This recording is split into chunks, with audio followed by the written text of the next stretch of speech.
C'est une décision qui pourrait faire jurisprudence. Après 5 ans de bataille judiciaire, la Cour de cassation vient d'obliger le vendeur en ligne Cdiscount à révéler à la maison de champagne Bilkars Salmon l'identité des cavistes qui lui fournissaient des bouteilles de la marque à des prix beaucoup moins chers que ceux du marché.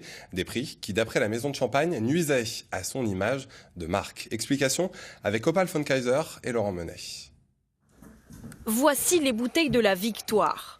Celle d'une maison de champagne haut de gamme contre un géant de la vente en ligne.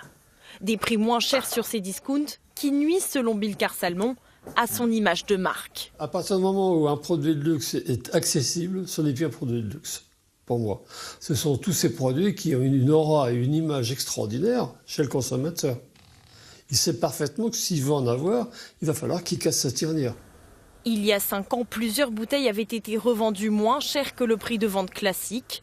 Ainsi, cette bouteille à 35,50 € s'est retrouvée à moins de 31 € sur la plateforme en ligne. Pareil pour ce champagne rosé coûtant normalement 55,50 € le flacon pour un lot de 3, revendu à moins de 41 €. Ce matin, Cdiscount se défend dans un communiqué. Le site internet estime ne pas porter atteinte à l'image de la maison de champagne. Pour l'avocat de Bilkars Salmon, pas question d'interdire à Cdiscount la vente des bouteilles, mais éviter qu'elles ne servent de produit d'appel.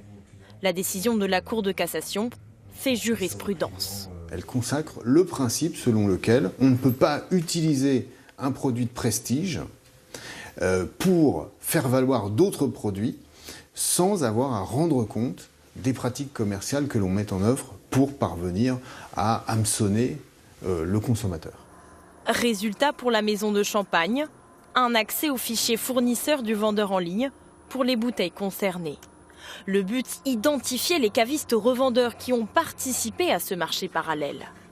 Une victoire dont pourraient s'inspirer dans les prochains mois d'autres producteurs champenois pour des procédures similaires.